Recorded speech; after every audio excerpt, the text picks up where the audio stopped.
Anies Baswedan mengkritik proyek strategis nasional yang saat ini sedang berjalan rentan dijadikan proyek titipan karena tidak dikelola dengan sistem yang baik. Anies menyebut penyusunan PSN menjadi masalah karena tidak transparan dan tidak melibatkan publik sehingga kerap menimbulkan konflik di masyarakat. Yang problem yang kita sering alami adalah bagaimana PSN itu disusun. Ketika PSN itu disusun dalam transparansi dengan pelibatan publik dan pelibatan semua, lalu rujukannya apa? Rujukannya ada RPJP, Rencana Pembangunan Jangka Panjang. Turunannya Rencana Pembangunan Jangka Menengah. Turunannya kemudian Program Strategis Nasional, merujuk ke sana. Tapi kalau itu tidak dikendalikan dengan baik, PSN ini kemudian menjadi titipan dari kanan kiri yang masuk tanpa kita ketahui bagaimana proses itu disusun.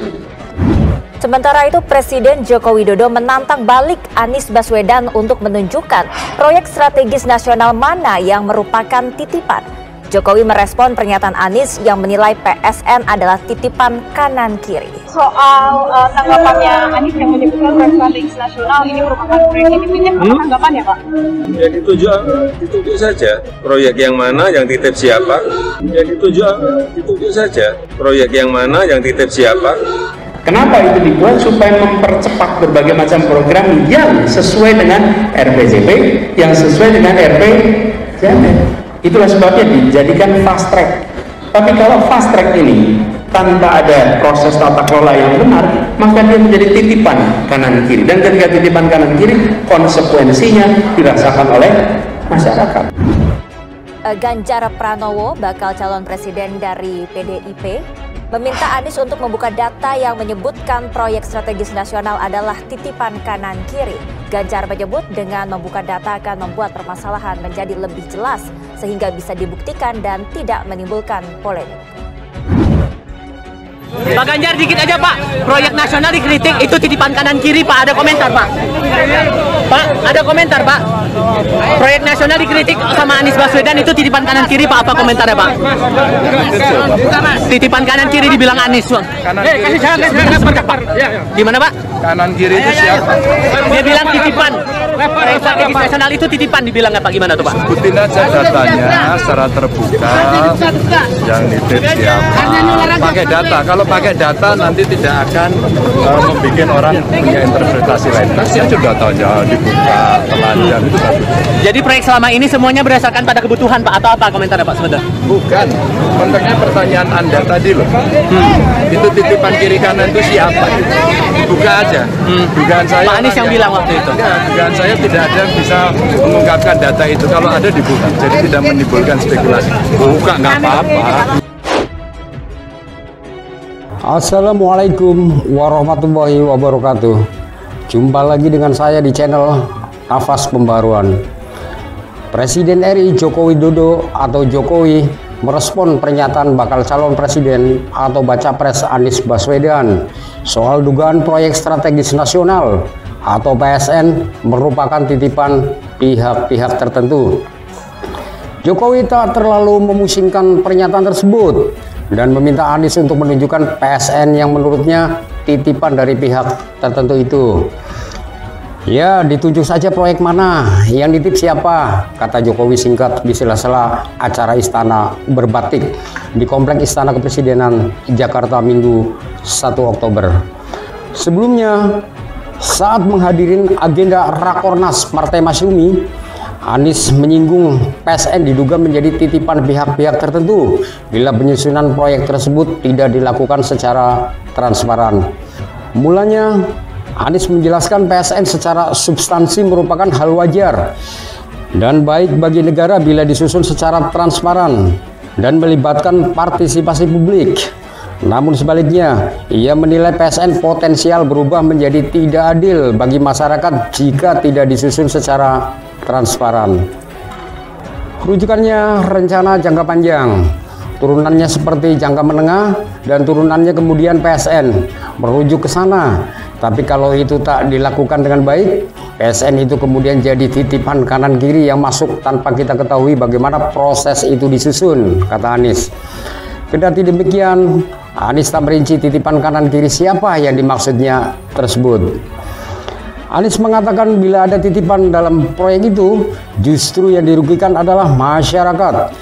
Karena itu, ia memandang program ini perlu diluruskan supaya sesuai dengan arah konstitusi Indonesia. Dan ketika titipan kanan kiri, konsekuensinya dirasakan oleh masyarakat. Ini kita kembali perlu luruskan, sehingga apa yang menjadi kebijakan-kebijakan itu mencerminkan tujuan awal, kata dia. Insya Allah, ini bagian perbaikan metode yang akan dikerjakan lebih baik. Maka manfaat kehidupan bernegara kita bisa dirasakan masyarakat Indonesia, tambahnya. Pada Mei 2023 lalu, Menteri Koordinator Bidang Perekonomian, Menko Perekonomian Airlangga Hartarto menegaskan, PSN bakal lanjut terus, siapapun presiden terpilih di 2024 nanti. Ia mengungkapkan ada 156 proyek strategis nasional yang sudah rampung sejauh ini. PSN sudah berjalan 8 tahun, total sudah selesai sekitar 156 PSN dengan nilai lebih dari 1.000 triliun di seluruh Indonesia, kata Airlangga beberapa waktu lalu. Para sahabat sekalian, bakal calon presiden atau capres dari PDI Perjuangan atau PDIP Ganjar Pranowo meminta baca pres Koalisi Perubahan untuk Persatuan atau KPP Anies Baswedan untuk membuka data di balik pernyataan proyek strategis nasional atau PSN yang dititipkan kanan kiri itu. Yang titip siapa? Kanan kiri itu siapa? Disebut saja, ditanya secara terbuka. Yang titip siapa? Pakai data, kata Ganjar usai jalan sehat dengan Ketum Hanura Usman Sabtaodang atau OSO di Surabaya Minggu 1 Oktober. Ganjar menyebut pernyataan Anies itu rawan disalahartikan. Maka itu menurutnya mantan Gubernur DKI Jakarta itu perlu membuka data yang jelas. Kalau pakai data tidak akan membuat orang punya interpretasi lain. Kasih saja datanya, dibuka telanjang, itu bagus, ujarnya. Ganjar yang juga mantan Gubernur Jawa Tengah ini berharap sindiran Anies soal PSN jadi titipan kanan kiri itu dibuka secara luas ke publik agar tidak hanya jadi sekedar dugaan. Buka saja, dugaan saya tidak ada yang bisa mengungkapkan data itu. Buka saja, dugaan saya tidak ada yang bisa mengungkap data itu. Buka saja, jangan spekulasi, ucapnya. Sebelumnya, bakal calon presiden capres Anies Baswedan menyinggung PSN diduga menjadi titipan pihak-pihak tertentu bila penyusunan proyek tersebut tak dilakukan secara transparan. Hal ini ia sampaikan ketika menghadiri agenda Rakornas Partai Masyumi yang disiarkan di kanal YouTube Masyumi TV Sabtu 30 September. Anies awalnya menjelaskan PSN secara substansi merupakan hal wajar dan baik bagi negara bila disusun secara transparan dan melibatkan partisipasi publik. Namun sebaliknya, ia menilai PSN potensial berubah menjadi tidak adil bagi masyarakat jika tidak disusun secara transparan. Rujukannya rencana jangka panjang, turunannya rencana jangka menengah, dan turunannya kemudian PSN merujuk ke sana. Tapi kalau itu tidak dilakukan dengan baik, PSN itu kemudian jadi titipan kanan kiri yang masuk tanpa kita ketahui bagaimana proses itu disusun, kata Anies. Meski begitu, Anies tidak merinci titipan kanan kiri siapa yang dimaksudkannya tersebut. Anies mengatakan bila ada titipan dalam proyek itu justru yang dirugikan adalah masyarakat. Karena itu, ia memandang program ini perlu diluruskan supaya sesuai dengan arah konstitusi Indonesia. Dan ketika titipan kanan kiri konsekuensinya dirasakan oleh masyarakat, ini kita kembali perlu luruskan sehingga apa yang menjadi kebijakan-kebijakan itu mencerminkan tujuan awal, ujar dia. Para sahabat sekalian, gajah di belupuk mata tidak kelihatan, semut di seberang lautan jelas kelihatan. Soal mengkritisi kinerja dan proyek pemerintah Jokowi, Anies memang jagonya. Hanya dengan merangkai kata dan memutar-mutarnya hingga membulat tak jelas arahnya.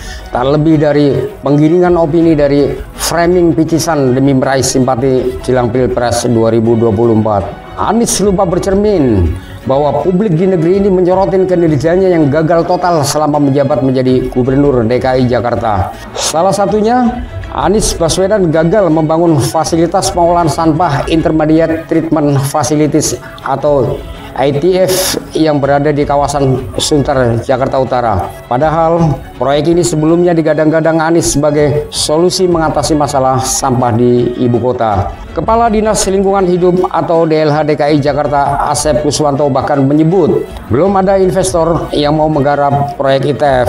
Selama ini masih dalam proses penjajakan mitra oleh Jakpro atau pembangunan ITF Sunter. Menunggu investornya dulu, ucapnya di Balai Kota Senin 19 September 2022. Selama ini masih dalam proses penjajakan mitra oleh Jakpro atau pembangunan ITF Sunter, masih menunggu investornya dulu, ucapnya di Balai Kota Senin 19 September 2022. Oleh karena itu, ia memastikan pembangunan ITF Sunter belum bisa dilakukan di area kepemimpinan Gubernur Anies Baswedan. Pasalnya, masa jabatan Anies Baswedan sebagai Gubernur DKI akan berakhir pada 16 Oktober mendatang. Insya Allah selesai di akhir Oktober setelah Pak Gubernur atau lengser, kata dia. Pembangunan ITF Sunter digadang-gadang Gubernur Anies Baswedan sebagai solusi untuk mengatasi masalah sampah di ibu kota. Terlebih, DKI hingga kini masih sangat tergantung pada kota Bekasi untuk membuang sampah yang dihasilkan warganya ke TPST Bantar Gebang. Awalnya Anies berencana membangun ITF Sunter pada 2019 lalu dan ditargetkan rampung 2022 mendatang. Namun proyek ITF Sunter beberapa kali ditinggal investor sehingga pembangunannya belum juga dimulai hingga saat ini. Untuk memulai pembangunan ITF Sunter, Pemprov DKI sempat mengajukan pinjaman 4 triliun rupiah kepada DPRD. Namun pengajuan pinjaman tersebut tidak direstuin oleh legislatif. Bisakah kita mengharapkan sosok ahli tata kata seperti ini bisa membawa negeri ini lebih baik dari apa yang telah dilakukan Jokowi di masa yang akan datang?